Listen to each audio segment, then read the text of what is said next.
नमस्कार बालमित्रांनो. संस्कार कवच महिला प्रबोधन मंडळ नागपूरतर्फे मी सुस्मिता खानजोडे. बाळांनो, तुमची स्मिताची आपल्याशी सुसंवाद साधणार आहे. आजपर्यंत भारतातील संत कवयित्री या मालिकेत आगळ्या वेगळ्या कथा आपल्याला ऐकवण्यासाठी मला संधी दिली ती संस्कार कवच महिला प्रबोधन मंडळाच्या अध्यक्षा श्रीमती विजयाताई पाध्ये यांनी. माननीय विजयाताई, तंत्रज्ञ डॉक्टर मानसी कोलते आणि संपूर्ण कार्यकारिणी मंडळ यांचे मी मनापासून आभार मानते. आणि बरं का मित्रांनो, तुमचे देखील आभार मानते. बालमित्रांनो, आज आपण भारताच्या राजस्थानमधील संत कवयित्री मीराबाई यांची कथा ऐकणार आहोत. संत मीराबाई राजस्थानातील मेवाड प्रदेशात अजमेर व नागौरच्या सीमेवरील कुडाकी या गावी इसवी सन 1498 मध्ये एक सुंदर, तेजस्वी, निडर आणि भक्तिमान राजकन्या जन्माला आली. तिचे नाव मीराबाई. मीरा हा शब्द फारसी भाषेतून राजस्थानात आला. मीरा या शब्दाचा अर्थ होतो श्रेष्ठ किंवा श्रीमंत. मीराबाईचे वडील राजा रतनसिंह हे मेवाडचे जहांगीर होते. तिच्या आईचे नाव वीरकुमारी. मीराबाईंची आई तिच्या लहानपणीच देवाघरी गेली होती. श्रीकृष्ण भक्त आजोबा राव दादूजी व वडिलांच्या छत्रछायेत तिचे संगोपन झाले. भगवान श्रीकृष्णाचे पूजन केल्यावरच ते नित्यकर्म व दरबारची कामे करीत असे. मीराबाई आपल्या वडिलांबरोबर गोपाळकृष्णाच्या मंदिरात रोज जात असे. सावळी, सुंदर व मोहक श्रीकृष्णाची मूर्ती मीराबाईला खूप आवडत असे. त्यामुळेच श्रीकृष्णाची भक्ती मीराबाई करू लागली.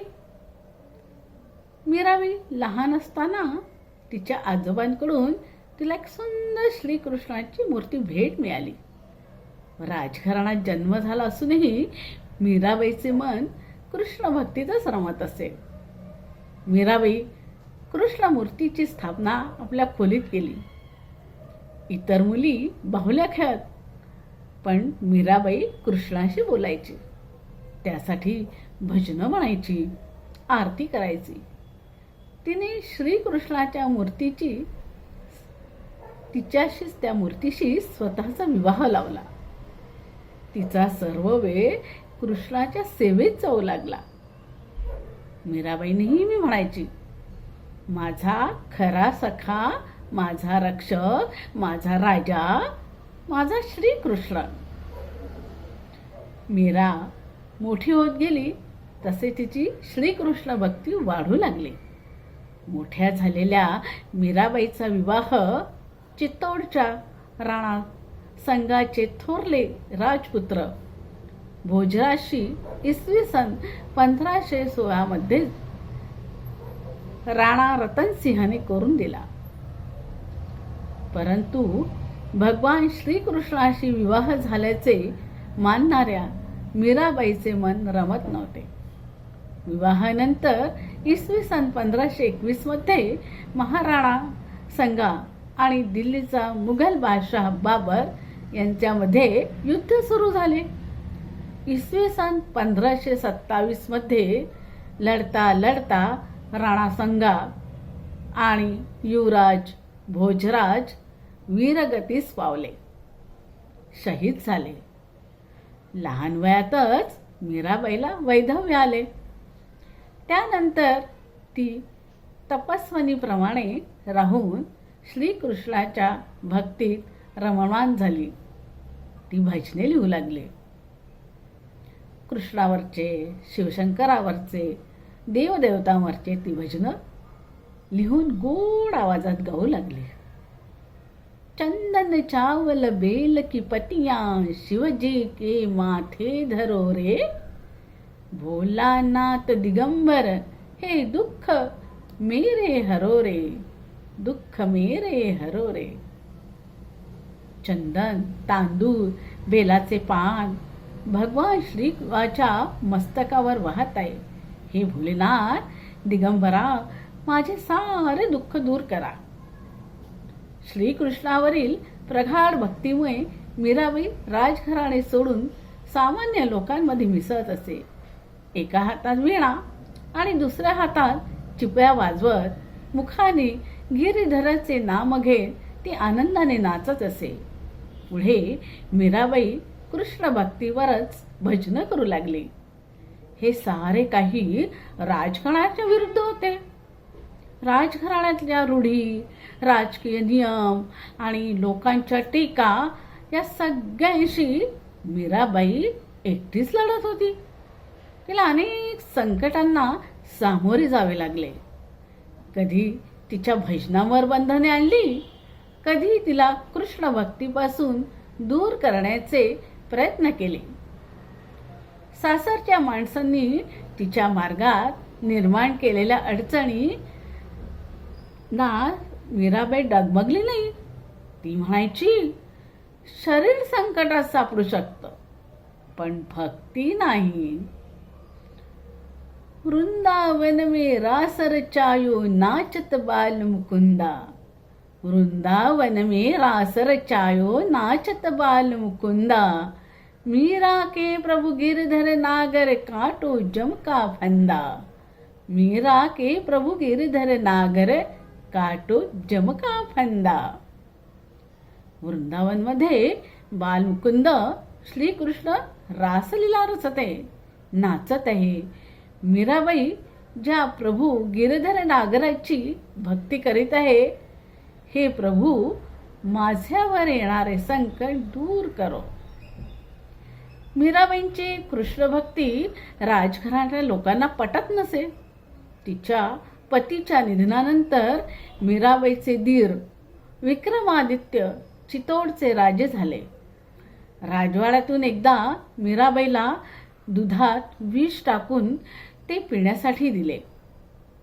श्रीकृष्ण भक्तीत मग्न असलेल्या मीराबाईने ते दूध हसत हसत पिऊन टाकले. कृष्ण भक्ती दंग होऊन भजन गाऊ लागली. पग घुंगरू बांध मीरा नाची रे. पग घुंगरू बांध मीरा नाची रे. मैं तो मेरे नारायण की आप ही हो गई दासी रे.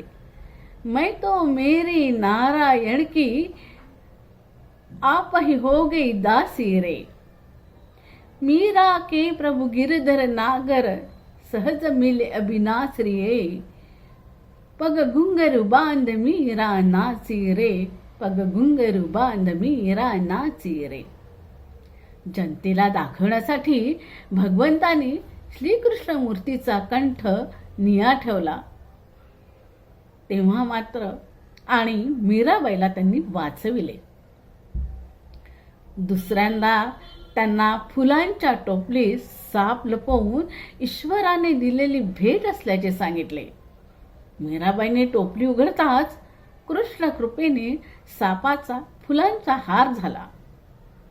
राजवाड्यात राहणाऱ्या मीराबाईंच्या बिछाण्यावर लोखंडाचे खिळे लावण्यात आले होते, परंतु भगवंताच्या कृपेने खिळ्यांची जागा गुलाबांच्या पाकीने घेतली होती. एक राजकन्या असूनही मीराबाईने अखेरीस कृष्णावरील आपल्या भक्तीसाठी राजवाडा आणि राजघराण्यातील जीवन सोडून दिले. राजस्थान सोडले. त्या इसवी सन 1538च्या सुमारास वृंदावनला आल्या. त्याचवेळी त्यांच्यावर सद्गुरू संत रविदासींची कृपा झाली. त्या अधिकच श्रीकृष्णाच्या साधनेत रममाण झाल्या. साधू संतांच्या सहवासात राहू लागल्या.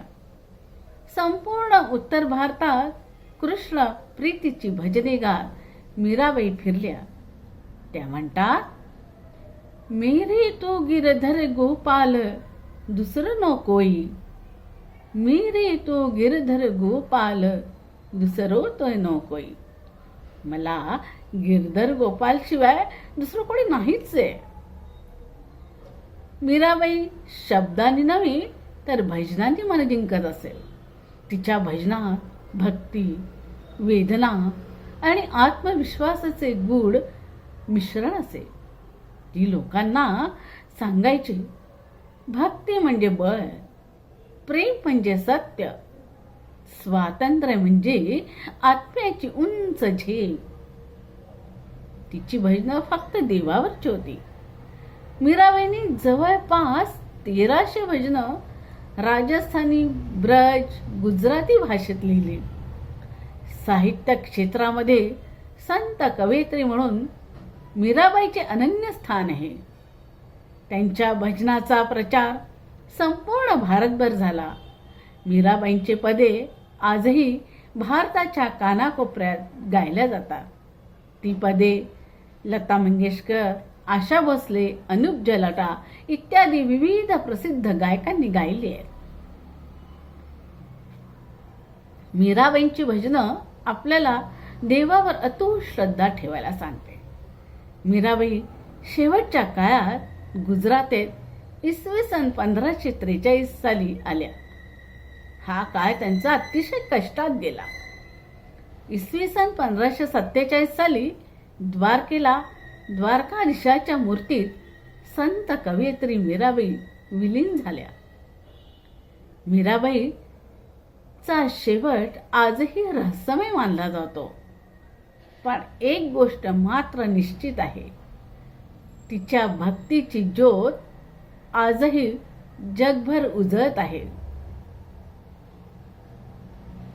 मीराबाईच्या काळात महिलांना स्वतंत्रपणे विचार करणे कठीण होते. तरी मीराबाई आपला मार्ग स्वतः निवडते. कुटुंब, समाज, राजकारण कोणीही तिच्या श्रद्धेला तोडूच शकले नाही. ती निडरपणे सांगत असे, मी कृष्णाची आहे आणि कृष्ण माझा आहे. मी कृष्णाची आहे आणि कृष्ण माझा आहे. आज अनेक तज्ज्ञ मीराबाईंना नारी शक्ती, स्त्री स्वातंत्र्य, भक्ती आणि आध्यात्मिक धैर्याचे प्रतीक मानतात. बाळांनो, तिची भजनं आपणास शिकवतात की स्वतःच्या मार्गावर ठाम राहा, मनाच्या आवाजाला ओळखा, योग्य गोष्टीसाठी निडरपणे उभे राहा. धैर्य, प्रेम आणि श्रद्धा माणसाला महान बनवतात. इसवी सन 16व्या शतकात झालेल्या कृष्ण भक्त संत कवयित्री मीराबाईंना कोटी कोटी वंदना. मीराबाईंना कोटी कोटी वंदना. धन्यवाद बाळांनो, धन्यवाद.